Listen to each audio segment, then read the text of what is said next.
It's top of the hour, and you know what that means. It's time for making a difference. Good morning. Beautiful days we're having now that summer's approaching. Remember that this show is sponsored by the Military Heritage Museum Gulf Theater. Their fall season is coming up, and you need to look at the schedule and check out any shows that you're wanting to see. My name is CJ Metcalfe, and I'm your host here on Making a Difference. Today, what I want to talk about is the U.S. Flag Code.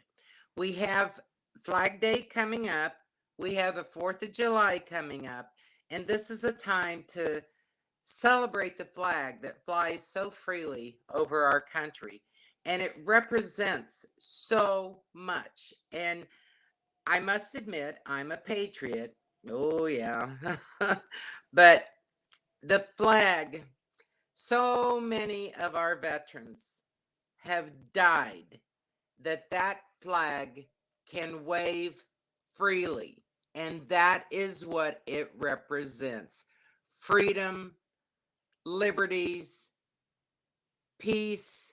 It's it's our country. If you have an American flag around you and are holding it proudly, it deserves to be held high. And you're going to find, as I talk about the flag code, that we're going to get into the respect of the flag and how it should be treated. One of the most unique things that I have discovered is the flag is considered a living thing, and we should treat it as such. So, with that being said, put that up here in your mind and remember that it is treated as a living thing. And there's the flag code is a structured guideline on how the flag should be displayed, how to dispose of it, where to hang it, how it should be posted. If you'll, one of the best things that I can remember is that it's to the right of speakers. If you're looking at a stage and the flag is there, it's always on the right of the speaker, to the left of the audience. Think about it. Any auditoriums you've been in, the flag is, to our view, to the audience view, is always over there on the left. So, and if you fly a flag, a lot of people have those little car flags that they'll put on, they clip it onto the car somehow or another and fly it. Well, everybody appreciates your patriotism, and please continue to fly the flag. But if you want to fly that properly, believe it or not, it needs to be on the right fender of your car. In other words, the passenger side up front. Technically, they'd like it on the fender. I don't know how you would put that on some of the fenders nowadays. You might be able to clip it underneath the hood. If you can do that, great. If not, if you have an antenna on the right side of your car, on the passenger side, that's another place. That's the third place to fly it. So always keep it on the right. And there should never, another rule of thumb about the flag is you should never have the image of a flag on something that is going to get destroyed. And that includes putting stickers on your car of the American flag, for a number of reasons, because the sun fades it out, which discolors and kind of defaces the flag. And then, you're going to scrape it off and throw it away. And in the trash can is going to be the image of the flag in the trash can. And it goes along with saying that you shouldn't wear the flag as an article of clothing. Because what happens there is when that article of clothing is no longer used, what do you do with it? Do you throw it away? Well, there's the image of the flag in the trash can. Do you use it as a paint shirt or maybe a mechanic shirt and you get grease and stuff, everything all over it? Well, now you're defacing the face of the flag. So, for that reason, even though retailers will sell clothes that have the flag on it, please follow the flag code and don't purchase those items. Now, what is acceptable is an artist rendition of the flag. As long as technically the way the code is as long as it's not recognized as our flag, an image of our flag, it's okay. They may, put weathered look in it and really stretch it out. I've seen a lot of things done that are perfectly okay. I have on a shirt, and this is acceptable because you get the idea that it's the flag, but you don't see the image of the flag. Do you understand what I'm saying? It's kind of weird. They retailers are all out to make money, and if you want to buy paper napkins and paper plates for Flag Day or the 4th of July, buy the ones that are either solid striped or all stars. Don't buy the ones that have the image of the flag on them, the star field with the stripes, because when you're done with pick number one, you're going to put food and stuff on it, and that's just not good. And then when you're done with it, you're going to throw it in the trash. Okay, there's a bunch of flags in the trash. So they're kind of specific about that. So just don't buy the stuff. The retailers will eventually get the message. Or hey, if you're one of those people, send that retailer a note and tell them to please be aware of the proper items that can be purchased for these holidays. Okay, I want to go down some things. This you can find what I'm going over at usa.gov/flag. So if you doubt anything that I'm saying, you can go there and check for yourself. It is the flag code. Now, it's a code, it's etiquette, it's a guideline. Is it a law? Well, you can be punished for misuse of the flag. And how you would report any of that, who the enforcing agency is to contact your governor, who would contact your local police department to file a complaint. So, with the flag, there are 13 alternating red-white stripes representing the 13 original colonies. And then the 50 white stars on the blue field, that represents the 50 states. The flag has been called many names. It is the United States flag. It is Old Glory, that's a proper term, and the Union Jack. And the star field represents the Union. So always remember that. The colors on the flag represent the red for valor and bravery, the white for purity and innocence, and the blue, vigilance, perseverance, and justice. But the blue field also stands for the Union. And I would highly recommend any of you to go and look at the flag code and familiarize yourself with it. The Under the U.S. codes, The flag code is under chapter 4. I mean, there's all these chapters of codes and things like that, but specifically, we're talking about chapter 4. And the the person who has absolute control over that flag, of course, is the president. He can state that, it is to be flown at half staff, um, half mast, I'm sorry. And a state governor, they can also put a proclamation in that it's flown at half mast.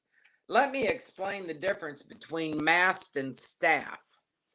A lot of people will say half staff. Well, the staff is the unit that the flag is attached to.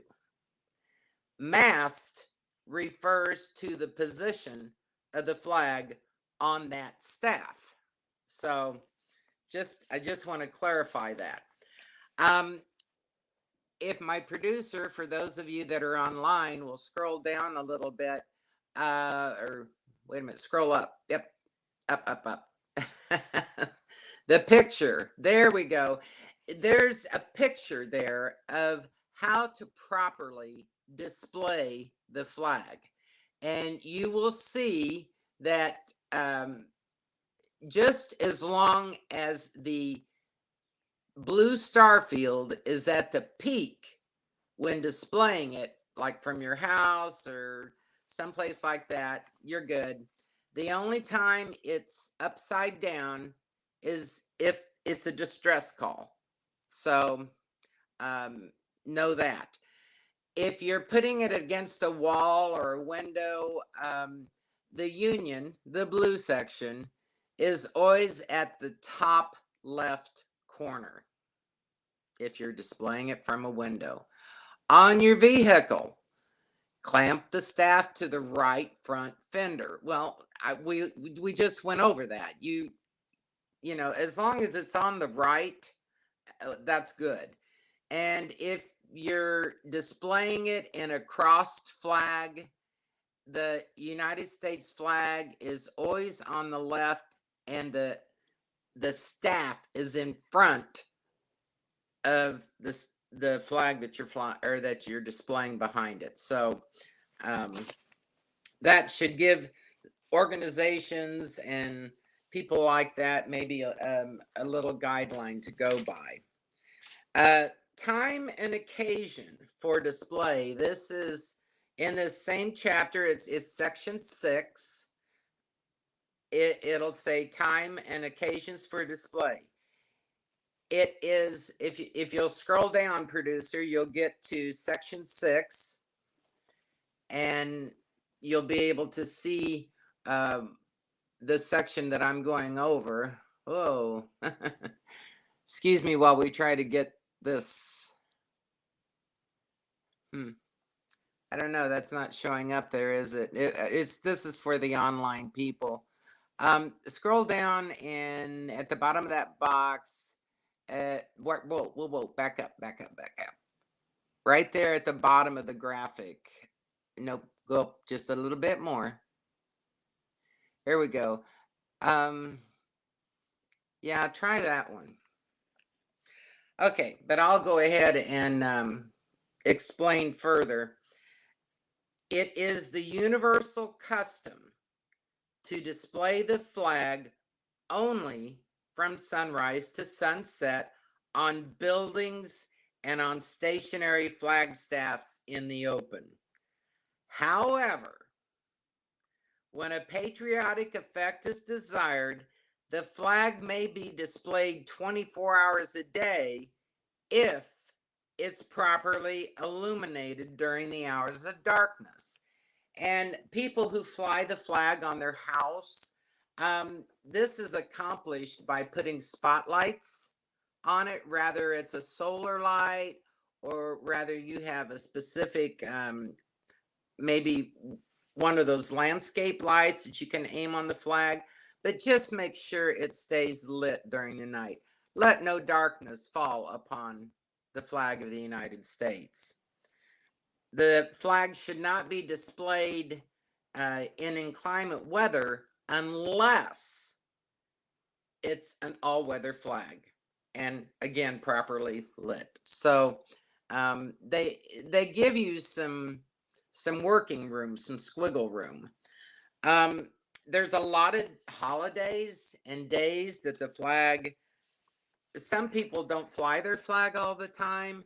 They only fly it on specific days and times. I'm going to read this list down real quick because there's quite a few on it when it's time to display your flag. It's New Year's Day, Inauguration Day, Martin Luther King Jr.'s birthday, Lincoln's birthday, Washington's birthday, National Vietnam War Veterans Day, which is March 29th, Easter Sunday, Armed Forces Day, Memorial Day, which is always the last Monday of every month, or of, I'm sorry, yeah, of every year. Hello. Flag Day, Independence Day, National Korean War Veterans Armistice Day, Labor Day, Constitution Day, Columbus Day, Navy Day, Veterans Day, Thanksgiving Day, Christmas Day. So, it gives you a lot of leverage there. Flag Day is June 14th, so that's why I wanted to run this show to let you all know. And then, of course, the 4th of July is on the 4th.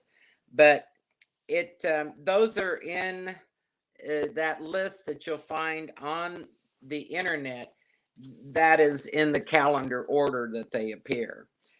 Now, the position and manner of display. This is always interesting.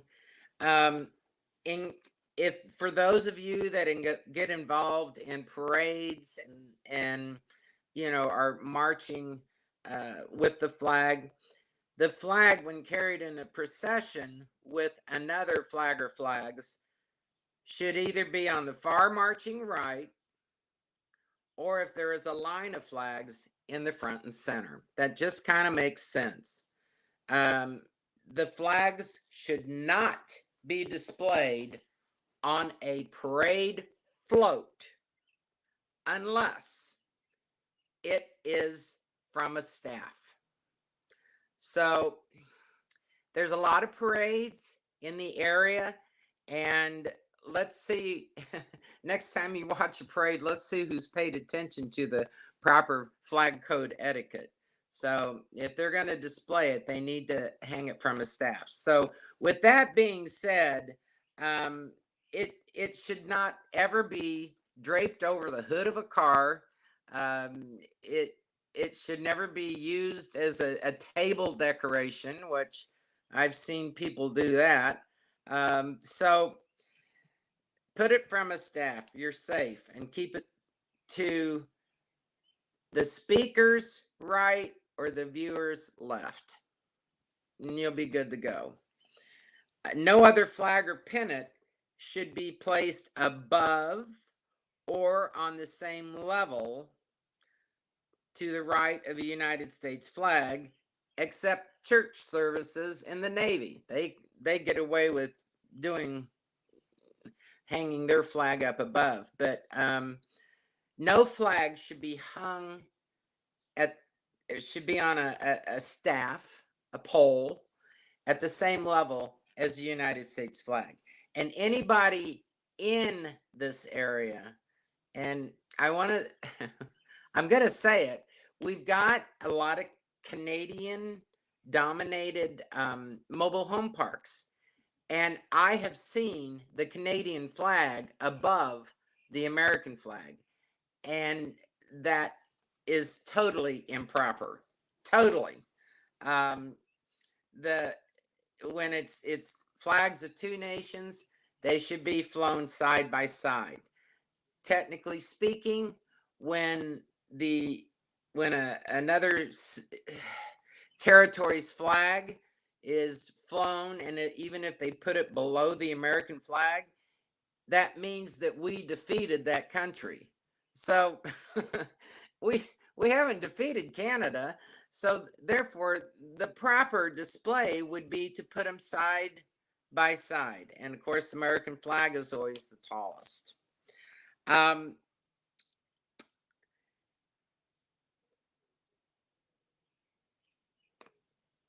international usage forbids the display of a flag of one nation above that of another nation in time of peace.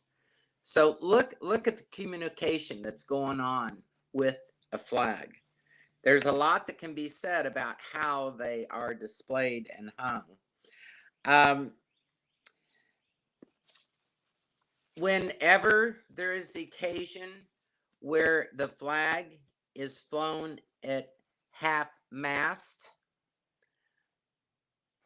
for that to be done, it is first, when you put the flag on the staff, it is to be raised to the top briskly and then ceremoniously lowered to half mast. And on Memorial Day, which we just had not long ago, the proper way on Memorial Day to give honor and tribute to our veterans is to, in the morning when you hang the flag, you take it to the top briskly, bring it down half staff, and then at noon, whatever time zone you're in, at noon, you quickly raise it to the top. And that is for that half mast time, that is a remembrance time for all the veterans that have died serving this country. And then at noon, to take it to the top is to show the victory that we have had in our country. So it's very interesting when you look at the various reasons and things about the flag code. Um, the last thing I want to say is the patches. A lot of people put patches on, and those are to be worn by military and like Boy Scouts and Girl Scouts. They can wear them, but it needs to be patriotic organizations. They can wear the patches, but these people that wear hats with the United States flag patch on it, I encourage all of you to go to the usa.gov/flag code and check all of this out. There's so much more. You'll learn a lot. We'll see you next week. Take care. Bye bye.